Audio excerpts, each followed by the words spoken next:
My name is Fred Kate. I'm Vice President for Research, and I am delighted to welcome you to this continuation of our series in the Grand Challenge research series. So what we've been doing are these interesting web-based discussions that bring together people who are doing work funded by the Grand Challenges and who are also advisors to the Grand Challenges with the rest of the university community and with colleagues from outside of the university to provide an opportunity to kind of bridge the gap between the amazing work that these colleagues are doing and the questions that the rest of us have that we hope you'll be able to answer and take a moment to share with us. For those of you not familiar, the Grand Challenge program was started 5 years ago now. It was an effort to devote significant concentrated university resources on a handful of significant issues facing the people of Indiana and more broadly around the world. And the 3 Grand Challenges are, the first one was focused on personalized health medicine. The second one was focused on preparing for environmental change. And the third, the one we're talking about today, focused on responding to the addictions crisis. And so the focus of today's particular webinar is that it brings together colleagues who work in psychological and brain sciences to talk about their research into the scientific nature of addiction and tools for fighting addiction, for helping to control it and for helping to bring the disease under management. So let me just quickly introduce, and then I'm going to give each of our colleagues a chance to make more generous introductions of themselves, because one of the things a lot of people find interesting is how you got to this work. So not just how you got to IU, but why this? There are 1,000 important questions you could be researching. Why have you chosen the ones you are? First, just in alphabetical order, Joshua Brown is professor of psychological and brain sciences with joint appointments in neuroscience and cognitive science at IU Bloomington, and he directs the Cognitive Control Laboratory. And my understanding is you do a lot of work around neural models for higher cognitive function, and you hopefully can explain to us what that means and the ways in which that can be applied to fighting addictions. And then we're also joined by Andrea Hohmann, who is the Linda and Jack Gill Chair and Professor of Psychological and Brain Sciences, again in the College of Arts and Sciences here at IU Bloomington. And her research focuses on identifying novel therapeutic interventions for treating pain that lack the adverse side effects or the likelihood of becoming addictive of more traditional treatments. And then finally, but by no means last, we're joined by Alex Stryker, who's a senior research scientist in the Department of Psychological and Brain Sciences and the Gill Center. And his focus on the work is on neuropharmacology and the physiology of drug abuse. And so we have 3 very distinguished researchers. I'm delighted to welcome you today. And I'm really going to hand the floor over to you with this pretty open-ended first question. Maybe you could go just in the order that I introduced you and give us a sense of sort of how you got to this field. Like, what are you doing today and why? Like, what brought you here? And then also just a sense of what your Grand Challenge related work is. So Josh, why don't we start with you? Yeah, well, so I've been studying basically higher cognitive function broadly defined. So that involves things like goal-directed planning and reasoning, decision-making, and as far as addiction goes, I was studying risk and trying to understand how the brain represents risk. And I as I was looking at that, I sort of got interested in addictions because it seemed like there was a disorder where, in part, people know the risks involved with drugs and drug usage, and yet they do it anyway. And there's this disconnect. And so that got me really interested in addiction in general. Then in the last 10, 15 years, there were a handful of case reports where people had severe addictions and then they just lost them spontaneously. And that happened in some cases because people had strokes. So stroke damage to certain parts of the brain, especially around the anterior insula, would cause people to lose all interest, for example, in smoking. These are people who smoke several packs a day, and they would just, they'd had a stroke, it damaged around the insula, and they just lost all interest in smoking. And they would smell cigarette smoke and say, that smells horrible. What is that? And you know, the friends would say, well, that's cigarette smoke and you're a smoker. What do you mean you don't want it like that? And they don't want it. And there were other cases where people would have like serious addictions, using up to like 1,000 milligrams of opioids a day, or drinking 2 liters of hard liquor every day. And there were patients with this who had deep brain stimulation in the frontal part of the brain around the nucleus accumbens. And as soon as they turned on the electrical stimulation, the addictions just almost completely went away. Dramatically reduced usage, just effortless. Like it's not that they were trying to quit, they just lost interest. And so I became fascinated by that. And I thought, if there was some way we could non-invasively stimulate and disrupt some of these deep brain regions, then maybe we could interfere with the addictive process in the brain, and make it much easier for people to get off drugs, to remain drug abstinent. And so I was really excited when some years ago I came across a new technology that seemed to offer an ability to do that, to stimulate some of the deeper regions of the brain, because we've been able to stimulate the areas near the surface around the skull, but we haven't been able to get into the deeper regions. And that's really where a lot of the interesting effects are. And so when I saw this technology, I basically jumped on it and I said, we've got to do this. But it was so new, it's really hard to get started. And so when the Grand Challenge program came along, I said, let's, if we can do this, it's risky, but if it works, it could be a real breakthrough. And so that's basically how I got into this.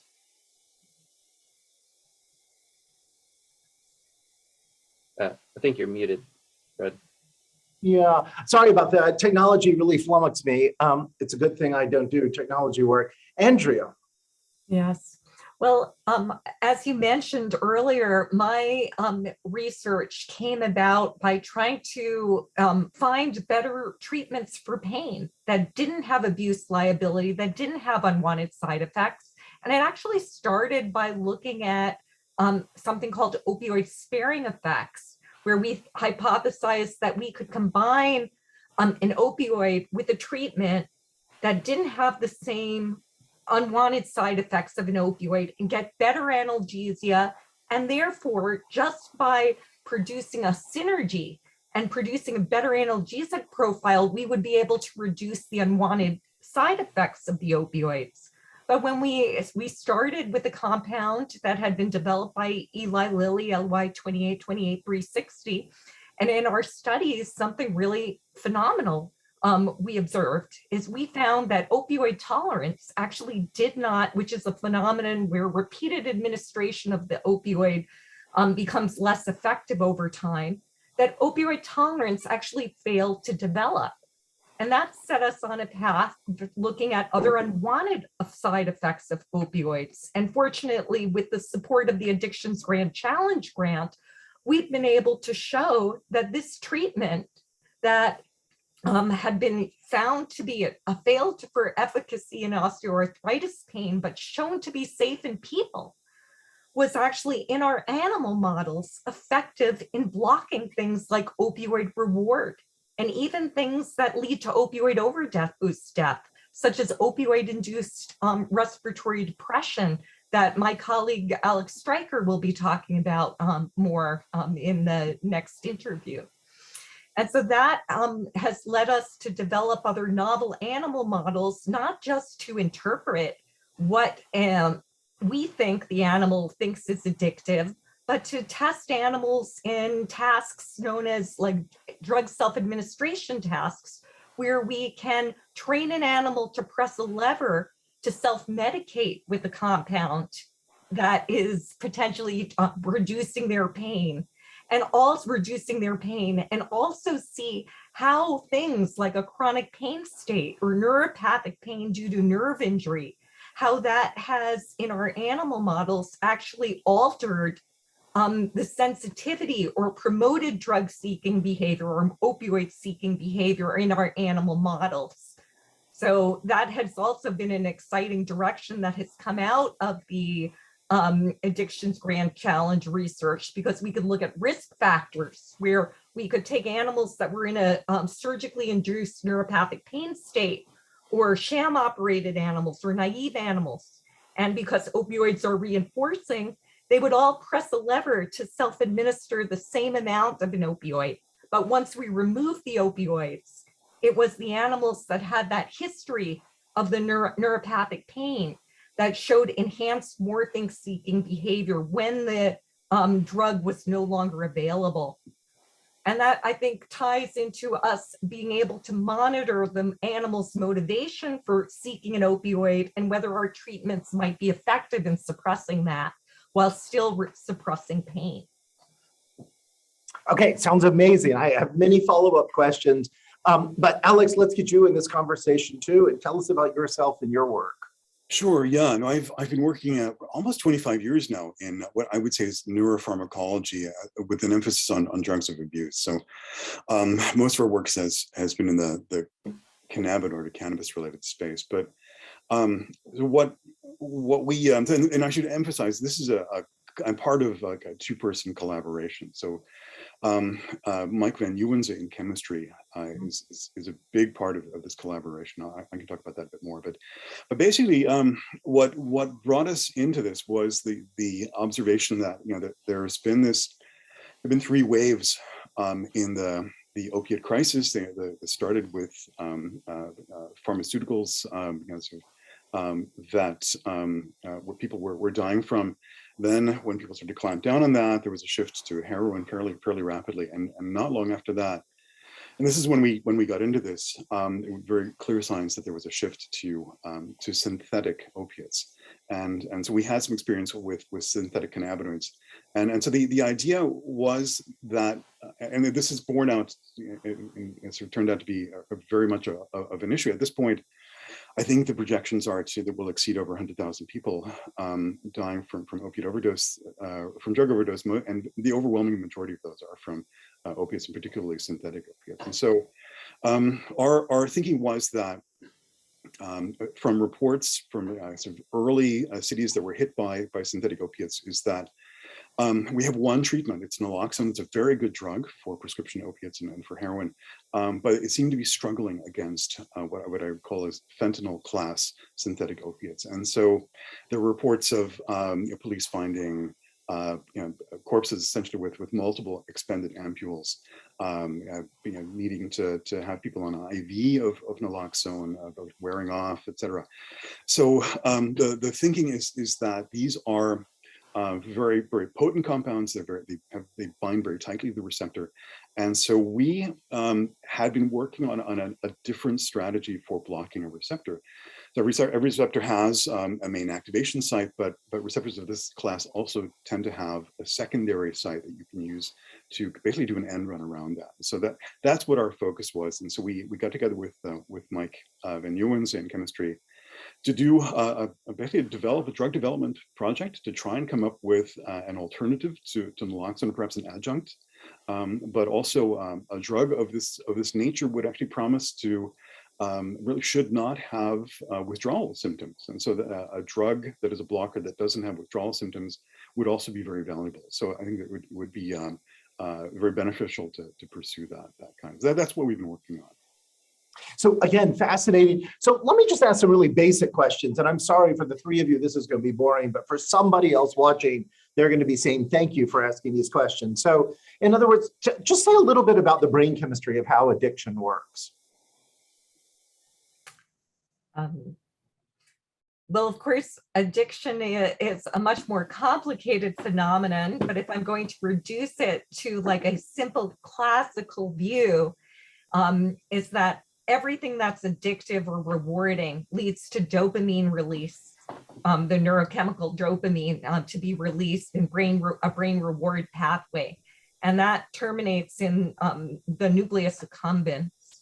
So we have seen, so whether it's food or drugs or sex can all release dopamine in these regions through direct or indirect mechanisms. And so in our laboratory, we're actually testing neurochemically our mechanism by electrically stimulating that pathway to evoke dopamine release and test the effect of our repurposed drug on evoked dopamine release in that system, so that we can provide neurochemical evidence as well as behavioral evidence and evidence from the animals' performance in our tasks to show that opioid reward is indeed being blocked.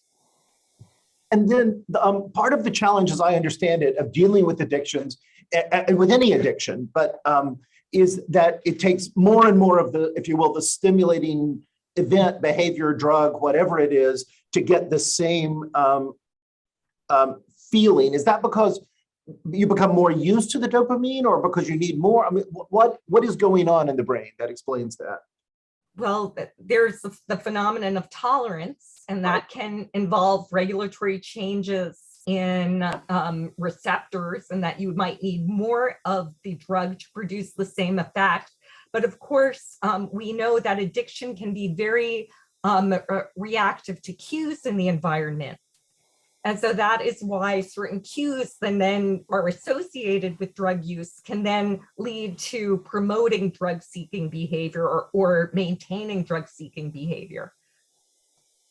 And then, oh, sorry, Josh, you look like you wanted to jump in on that. Yeah, I was just going to say, I mean, what Andrea is saying about the common pathway, there are lots of different substances that can be addictive, you know, whether it's nicotine or opioids or amphetamines, or there's a long list. But it's a really key point that they all share this common pathway of dopamine release, and that's a real advantage for what we're all doing, because if we can target that common pathway, then even if we're looking at one particular drug, if we can target that pathway and, you know, either disrupt the effects of the dopamine or disrupt the activity in the nucleus accumbens that drives the craving and the drug seeking, then those results should apply more broadly. So even though, you know, I may be studying nicotine, or, you know, Andrea may be studying opioids, or, you know, if we can understand the effect on the common pathway, then there's good reason to think that the ways we find to treat one kind of addiction will generalize to other substances that can be addictive.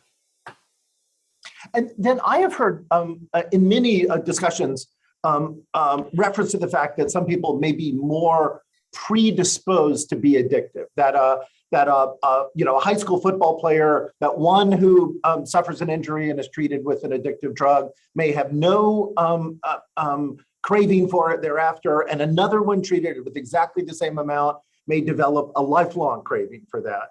And first of all, is that true? I mean, am I just making this up, or is this? And second of all, is it genetic? Do we know what the answer is to this? I would say that sure, there's some evidence. We don't know why these individual factors are and what those individual factors are. Surely there may be a genetic component. There's an environmental component. There can be, and perhaps like an early stressor period, which may lead to vulnerability following subsequent challenges at a later time point. And clearly it's a very rich area for research, where we need a lot of research, because if we're really going to try to help the human condition of addiction. And so then, Alex, you started talking about synthetic drugs and fentanyl and so forth. Do you mind just saying a little more about what makes something synthetic? I mean, I think I know what it is, but it's only because we've talked before. So yeah, you know, of course. I mean, so heroin, for example, is you require a natural product. You require a plant as your starting point, and the synthetics they're synthesized in a laboratory, and so structurally, they may be derived ultimately from some classical opiate starting point, but they may not be. They can be very different, and so one of the characteristics of those is just that they tend to be, they've been optimized to be more potent, so it doesn't require as much of the drug, and that's preferred from a dealer's standpoint. It's easy to disguise, it's easy to ship, and they're pretty easy to manufacture. And so I think that's been part of the rationale, part of the reason why we've seen this shift to to synthetics, and they're very partly because they're very potent. I think it's contributed a lot to the mortality rates. Because people get the dosing wrong, they give what they thought was the dose for a less strong drug. They're unaware that it's a synthetic. I'm again just trying to sort of close the loop here. Right. No, of course. No, that is right. So I mean, part of it is, and especially for some of these drugs. So there's fentanyl, but there's carfentanil, which was actually developed for large animals like elephants. Right. That you don't need very much at all of that. And it's really hard to titrate that, to get that right. So I think part of what we're seeing is people it's hard to get the dose right, but it's also more complicated because they tend to be, the stronger they are, the shorter they don't last as long. And so you start going through withdrawal more quickly, and withdrawal is when you're most vulnerable. And so I think there are a lot of things that are part of that. And I think that we would argue that they bind tightly to the receptor, and that's part of why we're having some issues with naloxone not working as well as it has for the previous waves of opiates. So, oh, sorry, go right ahead. Yeah. So there's a phenomenon that's referred to as the therapeutic ratio. Okay, there's a dose that you need to, for example, to suppress pain or to produce reward that are desirable properties. And then there's another or a different dose that perhaps leads to respiratory depression, which can cause death. Now, in the case of maybe more of your natural opioid, there's separation between the doses that are promoting the features that you want and the features that you don't want, such as respiratory depression. With some of these synthetic opioids like fentanyl, carfentanil, there's very little separation between those doses that produce the rewarding properties and the unwanted side effects that can really lead to respiratory depression. And that's why it's more likely to see things like overdose and death due to respiratory depression. Right. So I have in my desk drawer my naloxone. I'm dangerous. I've been trained how to use it. So why is this less effective then with a synthetic drug? Why might it be? In other words, is it simply we need a stronger naloxone, or do we need a different type of chemical agent, naloxone? And Alex, I think you're the right person for this. Yeah, no, definitely. So yeah, the rationale there is that a lot of these fentanyl class drugs bind very tightly to the receptor. And so each receptor has a main activation site. And so it's a dynamic interaction between the drug and that site. And an antagonist, they're basic classical competitive antagonists, which means they compete at that site. They have to get in. And so if the drug is binding very closely to that receptor, doesn't let go, essentially, it's harder for the antagonist to get in. And so I'm not sure that like a drug, because naloxone's a good drug, and we've had it for decades. But I think that was our rationale was to really try and do an end run around that and go to a secondary site that isn't directly bound by these fentanyl class drugs, and try to modulate the activity of the receptor that way. Wow, I mean, this is utterly fascinating, and especially to lay people. To you all, you may be fascinated every day with it, to the point that you have your own addictive response to it. It may be less stimulating, but Josh, can we go to you and back to your talk about the device, the tool that you are working with, because it sounded amazing, and I just wondered if you would say more about it, and also where are we in your development or your use of it? Yeah, so the idea is to use electrical activity to stimulate specific parts of the brain, deep parts of the brain. And the best way I can think to describe the technology is, imagine you're standing at a lake shore and you have two pebbles in your hands, and you throw each of them into the lake, and they land a few feet apart. And as they hit the water, they generate these ripples, and if you watch them, the ripples will sort of spread outward, and they'll meet at a certain point. And you can find that point at which the ripples meet. Okay, so that's kind of like what we're doing with this technology. We have a set of electrodes, basically two pairs of electrodes, and the electrodes create alternating current electrical fields that spread out from the electrodes. And the point where the alternating current fields meet is the point where the stimulation happens. And so we can then place the electrodes at different points on the skull and basically aim that point of intersection where the fields meet, and thereby steer the point of stimulation. This technology was first reported in 2017, and it was so new as a method that there was no commercially available equipment that we could use. And so we set out with a team of electrical engineers to build this, and it was challenging. After a while, it turns out there was a commercial product that was just being developed. And so we got that, and now we're using a commercial solution to do the stimulation. But essentially, we're trying to figure this out as we go. One of the other issues that we faced is the question of how do you figure out where to put the electrodes, and that requires very detailed computational simulations of electrical fields within the brain. And the technology to do that wasn't well developed, and what was took a very long time to simulate, because you basically have to try every possible configuration and then do a series of physical simulations of the electrical fields. So we spent a lot of time figuring out how to compute those fields, how to figure out where to place the electrodes. And so we've got that basically figured out now. The equipment's working. We've been running human subjects with this, and the first thing we had to do was a series of safety tests. And in one sense, I mean, they're similar technology. People have been applying alternating currents for neural stimulation for many years. What's new is the combination of different currents at slightly different frequencies to try to create this intersection of fields, where the ripples from the pebbles sort of overlap, as it were. And so that's really the new aspect of it. But it's my experience with projects like this, especially with new technology, is that everything is harder than you think it is, and it's going to take longer than you think it will.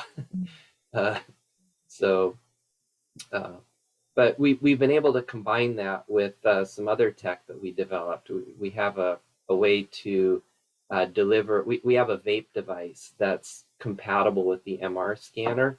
And so, we've been part of the way we figure out where to target these electrodes is by taking nicotine-dependent subjects and putting them in the scanner and giving them basically what we call it a gambling for drugs task, where they do this gambling task, and they choose, do they want a risky option or a safe option? They choose it, and if they win the gamble, a valve opens, and they can actually inhale from this vape right in the scanner. And so we can image the real-time activation of these neural pathways involved in the anticipation of the drug reward, the craving, the consumption of the drug, right in the scanner. And we can look at the decision processes involved in that.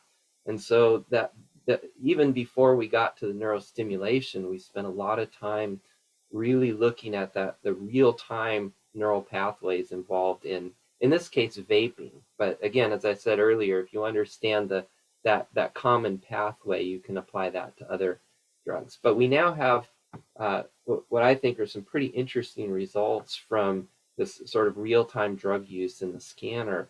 And it's showing us that the effect of drug reward is very different from the effect of money reward. So there's been a large number of studies looking at, where people will take some subjects who are addicted to something, and they'll put them in the scanner, and then they'll give them money as a reward. But they don't want money; they want drugs. So, and there's a question of construct validity. If you measure, the effect of money reward on brain activity, are you really measuring the thing you want to measure? And it turns out that, like I said, the effects are very different. The effects of money and drug reward are different. And so now we see, exactly where the activations are related to the anticipation and delivery of drugs. And so that gives us a clear sense of where to target, where to target our neurostimulation. So it's been many years sort of building up to get to the point where we are now. And what is as you imagine, the longer term application of this? In other words, am I going to wear this device, or is this going to be a go to the doctor and be treated with this device? I think we really don't know yet. We're still very much in the middle of trying to figure out, there's a number of questions. First of all, what's the effect of this device at the neural level? How effectively can we change and disrupt the neural activity? How much current does it take? Where should we target it? What's the effect of it? How effective is it at disrupting? Now, in theory, the circuits that we're working with are relatively simple. I think some initial prototypes that we built could fit on a circuit board a few inches square, and and the circuits themselves, the chips themselves, are much smaller than that. So I think we could, assuming we get positive results, I think we could shrink this down to the size of a cell phone. And so, my biggest dream with this would be able to shrink it down to the size of a cell phone or smaller, and turn it into a headband or a hat that you could wear. And when the cravings come, you just turn it up and try to dial down the cravings. So now it's not you and your willpower and whether you're going to have a moral failing, by using drugs, but rather, if there's a medical issue and you can turn on a treatment from some lightweight wearable thing and, and basically reduce the craving. So that's a long-term vision, but I think at this point we're very much in the trenches, trying to figure out, how far can we go with this? So one thing which Andrea, I think it was you who mentioned earlier, was about cannabinoid receptors. How does this differ from opioid receptor? I mean, what is the difference? Help the rest of us who don't talk this language. Okay. Well, there are cannabinoid receptors. There are two subtypes of receptors, CB1 and CB2.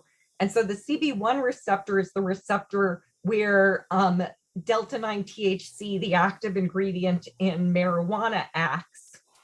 And CB2 receptors are mainly expressed in immune cells, but they can be expressed and induced in the nervous system in response to different challenges. Now, I think probably historically, we really thought of drugs like marijuana as not producing death due to respiratory depression. And that's because there were very few of these cannabinoid CB1 receptors in brainstem regions that control vital heart rate and respiratory functions. And so that's different from what you see with mu-opioid receptors, which are the receptors where fentanyl and morphine and carfentanil are going to be acting. And so where we talked previously about that therapeutic ratio is how do you get that dose right, that you can get the positive effects that you want, but not the unwanted side effects. Because in the case of the opioid receptor, these unwanted side effects are what we would refer to as on-target side effects, because they're produced by binding to the same receptor that produces the unwanted effects. Right. And so what research in my lab and others, has of course tried to focus on separating the positive effects, the therapeutic effects from the unwanted side effects. And one of the ways that we have done that has been by targeting that cannabinoid CB2 receptor, because it's not expressed at high densities in regions of the brain that are going to produce psychoactivity or the marijuana high, or some of those unwanted effects that you would have with either delta 9 THC in marijuana or opioid interventions. So I'm curious. One of the things I've learned in my 6 years in this job as vice president for research is there are always impediments to research, but they tend to be very different depending upon the type of research. Now, putting aside money, I suspect everybody needs more money for research. But like sometimes we know the right thing, but we can't quite figure out how to make it work. Sometimes we just don't know the right thing. We're looking for it. And I'm just curious, I don't want to be negative here, but like, what are the greatest challenges you're facing? I mean, what are the things that you most need? You need more animals, you need more whatever, in order to push this forward, because, you know, as you all well know, people are dying every single day, and they're dying at higher rates. So despite some early successes, there's also a lot of need for exactly the science you three are working on. So I don't know, Alex, would you like to start? What do you wake up saying, if I only knew or had or could get this stuff would be going better? I can handle that if you don't want to. Yeah, why don't you? I have more of a national priorities answer Fred, to that. how much time do you have? Okay, well, all of our work is dealing with animals. And so we were using rodent subjects, we use rats, and then we use mice because we can do genetic manipulations and remove the receptors from certain cell types and perform mechanistic studies with the mice. So I think some of the challenges that we've had, of course, have been with COVID-19. Right. Where all of a sudden, you know, the type of studies that we're doing are very chronic, and it requires a researcher to be in the lab with the animals every 24 hours, flushing an intravenous catheter, maintaining animals, running the animals. These are very long-term studies, training them to press levers, to self-administer drugs. And so, of course, there were some disruptions from COVID-19 where we could then no longer order new animals, and we had no idea that we were limited from doing surgical procedures for some time. And also, I think the main concern was you never knew if there was going to be a day when all of a sudden the university would be completely shut down and not be able to continue that work. And so that was always kind of a threat holding over our studies, but we were fortunate that we were considered essential researchers because we have obligations to the animals that were in the facility and could run those existing animals, but it certainly affected the scale at which you could you could expand your studies, and also the staffing, because people were, you know, working remotely as appropriate wherever possible. And I think the other really major obstacle that we faced was, in the beautification of the campus and construction of new buildings, that construction close to our research laboratory actually produced detrimental effects on our animals, because they would be disrupted by the stress of construction noises and vibration noises in the surrounding parts of campus, where all of a sudden experiments which work perfectly and you're really scaled up for, the animal still has to learn to press that lever to self-administer his drug, and all of a sudden that rat doesn't want to do that, or its performance is severely disrupted. So those are things that, in some ways, what we've had to do then was to kind of innovate and say, well, if we can't get our animals to press a lever to do the drug self-administration task, and we can't do these types of studies because they would be disrupted, could we get an animal, could we put, our drug of choice in drinking water? And can we develop an oral self-administration paradigm where we can address some of the same questions, but through a different methodology? And so in some ways you can say conflict or problems are, helping to stimulate new and innovative research that might not have been done otherwise. And so that there is trying to turn, lemons into lemonade.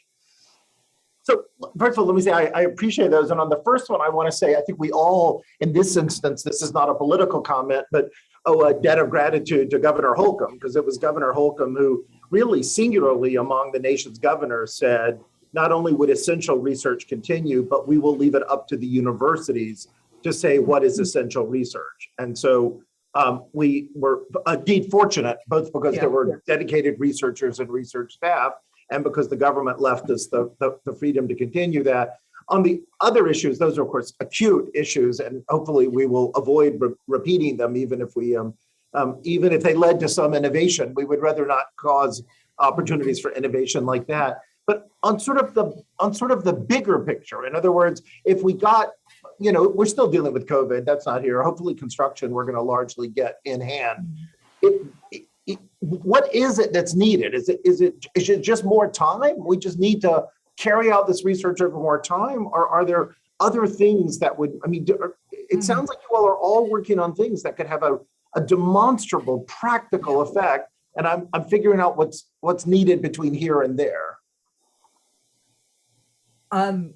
We need to expand our research operations, hire more scientists. We become more of the sum of our separate parts, promoting interaction. And those are things like we've been very lucky. Like I'll admit that the work that we're doing in the laboratory is because I have talented individuals, talented research scientists and postdoctoral fellows and graduate students who are committed to the science and working, that we have such exciting promise that really has potential for improving human health. Alex?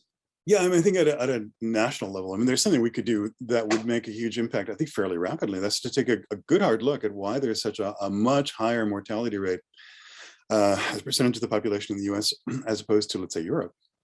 It's probably tenfold or more. Wow. I think if you look at it, and people don't, for some reason, don't seem to realize this, but if you look at the reason for it, it's probably because they early on, they embraced medication-assisted treatments, and methadone, things like that. There's a lot of political resistance to that here, but if you follow the science, it makes an enormous difference, and I think that explains a lot of the difference. You could, if we just, basically a change in policy at the state and national level would make a huge difference very, very quickly, I think. In addition to all of our research, of course, which just takes time.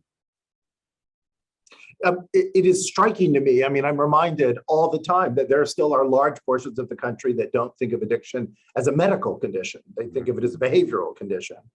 And there was the Indiana State Opioid Summit, a week ago or 2 weeks ago, that we were involved in. And it was striking again there, just to look at the survey data about the number of people who don't think of addictions as being like, diabetes or hypertension or something for which you would just go get see a doctor. Of course, we would expect you to take drugs, but instead see it as you've done something wrong, or you're not strong-willed, or there's something about you that is wrong. Josh, anything you want to add to the kind of obstacles, like what would help get your work delivered faster on either a local or a national level? Yeah, well, I think first of all, if we can demonstrate the effectiveness, I don't think it'll be a hard sell to get our work going. I think the problems that we faced, first of all, with COVID, the nature of our experiments are such that we apply neurostimulation while people are inhaling from a custom vape device. So we can measure how much they're inhaling. We can measure the effect of the neurostimulation on their changes in the craving they experience and how much drug they inhale. But to inhale from a nicotine device, from a vape, means you have to have your mouth uncovered. And so the issue we ran into head first is that, when COVID happened, we couldn't get subjects, right? And even after the research labs opened up, and I deeply appreciate the university making so much effort to allow us to return to research, to do essential research, but it was difficult to impossible for us to do that research safely because it required removing the mask. And and so for it was a year or so where we just could not collect data, and so that really set us back. And we now have protocols in place. We're able to collect data. We're getting going, but we lost at least a year of the project. And no one foresaw this when we were planning. Nor could we. It's no one's fault. It's just that's the reality of it. And so we have not. We're far behind where I had hoped we would be. I think that's the main thing. And the other thing is, a few years ago there was a lot of development of new regulations that came from the federal government and NIH about clinical trials, and the requirements for clinical trial have greatly increased from the regulatory standpoint.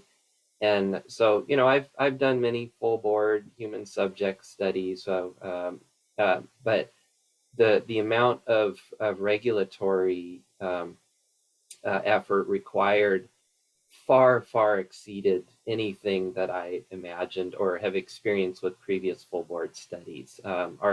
Because we have this device, it's now subject to FDA jurisdiction, and there's a whole other level of regulatory involvement. And it took us 6 months just to get the regulatory approval.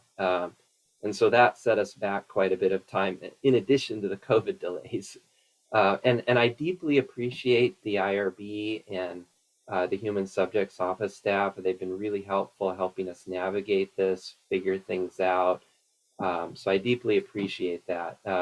But even with that, the regulatory burden and the delays from that have just been very intense. And I think I'm not sure what to do about that. I think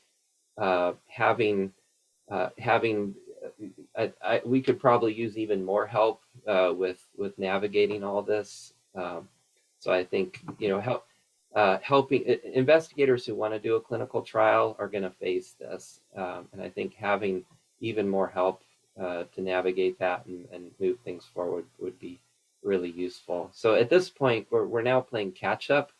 We're trying to run as many subjects as we can during the funding period, but it's a challenge, and to get enough subjects to where we can say something definitive, to have pilot data, to take it to the next level, to write federal grants.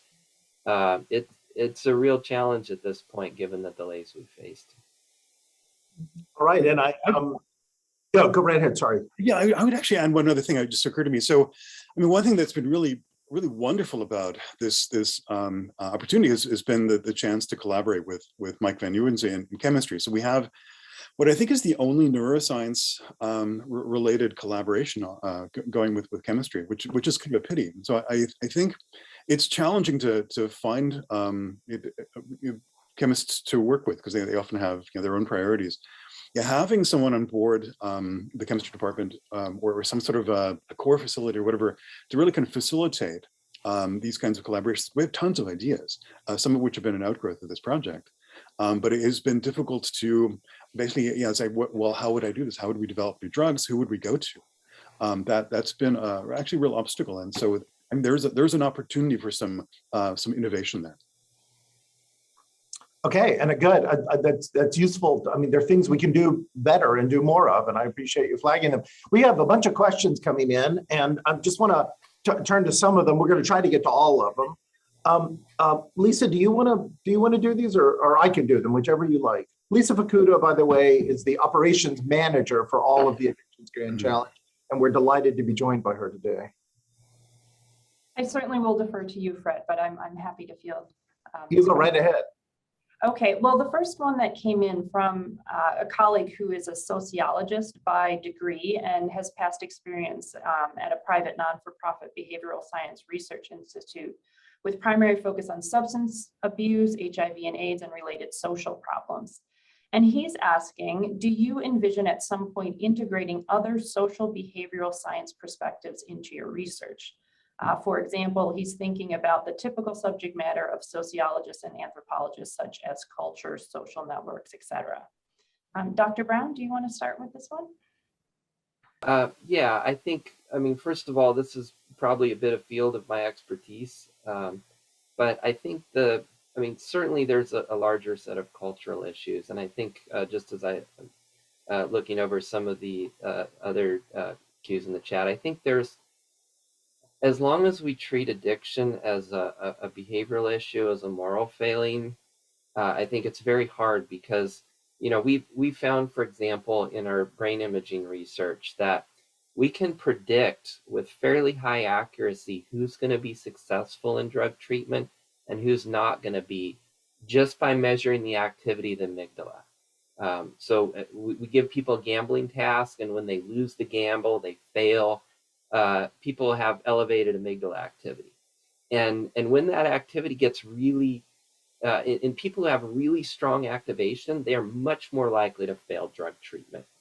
And of course, the amygdala is involved in things like fear and stress. And so I think there can be this cycle where, someone's having trouble. And if you say, well, that's a moral failing, you're basically creating stress and potentially precipitating relapse and making it worse. And I think ultimately we need a culture change where, instead of saying, okay, get your moral stuff together, we need to provide a cultural change that provides support, that will say, okay, you have a medical problem, let's get you help, let's provide a supportive environment. And I think this is a question for sociology and the larger culture. How do we affect more of a cultural change where we treat this as a medical condition and help people get past that? And I don't know that I have the answer to that, but I think this is where the studies of sociology and culture might be able to provide more insight on that. Thank you. Dr. Stryker, do you want to add anything more? There was another comment along this theme about punishing addiction rather than treating it and changing this perspective. Is there anything further you would like to add? No, I mean, like I say, I think the science is pretty clear in terms of what would make a big difference, which is medication-assisted treatment, and that would require basically political resistance. Just follow the science, and there are plenty of countries that have shown the way. Thank you. Dr. Hohmann, maybe you could address this next question, since both you and Dr. Brown have mentioned that addiction processes can be activated by environmental cues. And this individual is asking, is it true that the environment, such as cues around us, can affect the impact of a drug on the brain? Can the same dose of an addictive drug taken in one place have a different effect when taken in another? If so, why? Sure. I mean, I think that is tapping into the things that we've talked about, like cue reactivity, that cues become associated and can produce the same similar physiological response. I think that there is the phenomenon that has been linked to why do heroin users overdose in a novel when they're taking a drug in a novel environment, is that maybe when they're in their familiar environment, there's a tolerance that they've become accustomed to that develops. And then all of a sudden, when they're in a new environment, they don't have that tolerance counteracting the effect of the opioid. And so the dose that would have been fine in the familiar environment all of a sudden leads to opioid overdose. And that was a classic model proposed by Siegel back in the 1970s. And clearly, I think that there's more that should be evaluated and tested, but there are even things such as expectancies. People can have physiological response just from the expectancy that, or the cue reactivity that they have been consuming alcohol, for example, and if it was substituted and it was not actively alcohol, but have physiological responses consistent with having, that intoxication phenomenon or the change in mood, even though pharmacologically they've received none of the active substance. So, the brain is doing this. It's not that it's because it's changing the neurochemistry of the brain, these situations. And I would just add that that cue-induced craving is something that we're looking at very directly now. So we have a study just starting where we give people sort of abstract cues and basically associate those with the immediate availability of of a vape. And so we're looking at, you know, how do these cues get associated with the drug in a way that the cues themselves can then elicit the craving and the drug seeking. So we're looking, you know, at where exactly is that going? And my hope is as we identify that, we can then target it with neurostimulation and disrupt that process of cue-induced craving. So, you know, whereas someone who's alcohol dependent might walk by a bar, see the bar, and that becomes a cue to go in and, you know, drink too much. If we can disrupt that cycle with targeted neurostimulation, then, you know, my hope is that could help people avoid that cue-induced craving. Yeah. And indeed, that's a similar approach that we're trying to take with our animals by looking at cue-induced reinstatement of drug self-administration and see if we can identify a pharmacological strategy that would attenuate that and would block that effect. So it looks like that might be the last question we have posted right now. For those of you participating in this webinar, please do post questions. We'll do our best to get them answered in the time remaining. I want to ask the parallel question to the one I asked earlier. So I asked about the challenges. You know, what were the things that if you only could get this resolved, things would move better? So I'm also curious about like what have been some of the brighter spots? Like what has been the thing that has most surprised you or delighted you or was not as hard as you thought it was going to be? And please tell me there are some, because otherwise it will be depressing.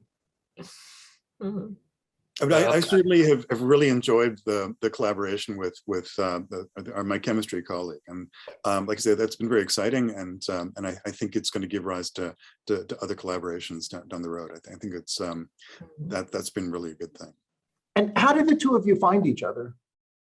I think I was asking around, and because it wasn't clear. Most of the areas of expertise really weren't a good fit. So I was asking around, and I think somebody suggested Mike. Yeah.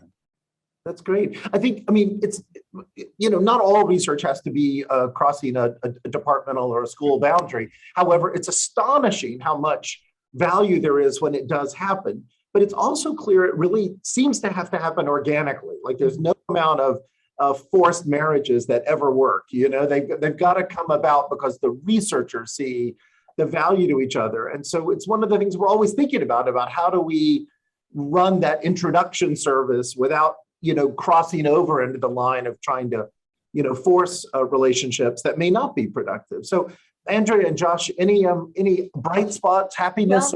Well, I can say I was very fortunate to have recruited an undergraduate into my laboratory, Carmen Zavala, who had worked in the Addiction Grand Challenges office. Carmen is now an MD PhD school and has published a first author paper in cannabis and cannabinoid research, which showed that our repurposed treatment was effective in suppressing fentanyl-induced respiratory depression. This started as a kind of risky project for an undergraduate researcher who was interested in the area. And I always thought that there was a good possibility based on the neuroanatomical differences in the distribution of the CB2 receptor and the opioid receptor, that perhaps this experiment would never work. But to our surprise, we had really exciting proof of concept data that she had since gone on to replicate in both males and in females, and to look not just at blocking the development of opioid-induced respiratory depression, but to test that once we have actually established the respiratory depression, could we reverse it? And so that was really like a very promising feature that was important to test, because a successful outcome would have been that our treatment didn't make opioid-induced respiratory depression worse. Right. because we knew it was effective in suppressing tolerance to opioids and in suppressing opioid-induced withdrawal syndromes. So we were interested in not exacerbating these unwanted effects on opioid-induced respiratory depression. The fact that we could actually attenuate it was unexpected and an incredibly exciting work that is a direct product of the Addiction Grand Challenge grant. Super, that's great news. And Josh? And you also promoted, and it also motivated an IU undergraduate to pursue an MD PhD track where she's now in Texas. So Excellent. Josh, anything you want to add? Yeah, I think, to develop a whole new neurostimulation technology and apply it was certainly challenging. But we've developed so much of the infrastructure now, and I think there's so many possibilities with this now. There's the clinical application. There's also a lot of pure science opportunities, because there have been a lot of open questions about the role of certain regions in the brain, especially the deeper ones. And you can't just cut people open and stimulate deep regions. So we've had no way to sort of test these causal, hypotheses about the causal role of different regions in all kinds of aspects of cognition. And now we've developed a tool that can focally affect these deep regions. So we now have this tool that we could apply to all kinds of scientific questions to ask, what's the role, how important are these different brain regions in all kinds of different cognitive operations, anywhere in the brain, deep in the brain, near the surface, anywhere. So I'm really excited about all the possibilities of applying this to test all kinds of basic science questions, as well as clinical questions. Good. So look, we have one more question that's come in. I'm just going to jump on it for a second, and this may very well be our last question. So make these answers really good. So what can IU and Grand Challenge researchers do to encourage state policy changes so that these drugs and the devices will be affordable for Hoosiers once they are developed? I understand this is not your research specialty, but it's a great question. It's an important question. In other words, how do we get on with this? Once you develop these amazing advances in science, how do we get them in the hands of people who need them most? Just your thoughts? Well, I think Indiana has a number of biotech accelerators. There's a lot of, IU is invested in research technology transfer. Right. And I think that's really key, because it's one thing to, you develop a new molecule, you develop a new device. It's quite another thing to commercialize it. And to do clinical trials, as we all know, is hugely expensive, right?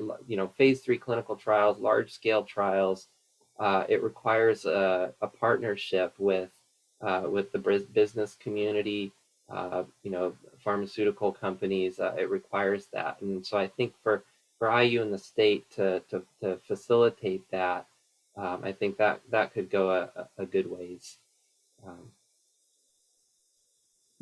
Any other suggestions here? I mean, certainly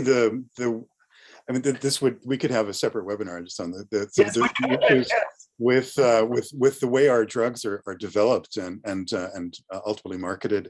Deeply problematic, and I think the system is broken from at the core. So yeah, I mean, why not something where you have a greater state involvement in, because this is about public welfare, public benefit. Because often the research is often initially funded by the state anyway, but then companies end up charging enormous prices for things. So having a greater state involvement in the process of developing drugs, I don't know of a model for that, but maybe that would be something worth exploring. Okay, anything, Andrea, you want to add to this? Well, look what became possible with promoting under horrible, difficult circumstances for getting COVID vaccines. Yeah, this was something that, we're very fortunate that society as a whole has benefited from. And perhaps there could be a similar type of grand challenge on a larger scale that would help accomplish the same kind of thing for addiction. Right. It is worth pausing to reflect on. I mean, it's something which I think many of us would have thought was not possible, that we would see a vaccine available that quickly and deployed that widely.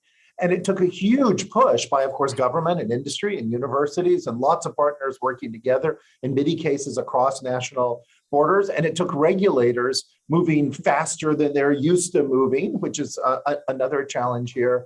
And yet it is work, not in the sense that everyone's been willing to get a vaccine, but in the sense that everyone, at least in the US now, has the opportunity to have a vaccine if they want one. And so we might hope for similar advances as we deal with other broad medical issues, including addictions.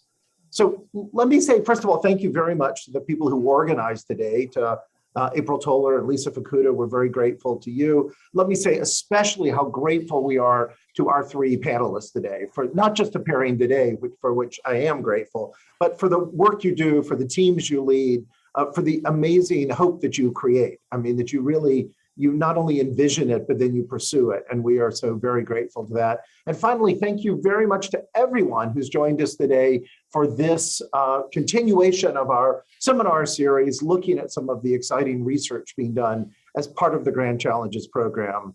Have a good day. Bye-bye.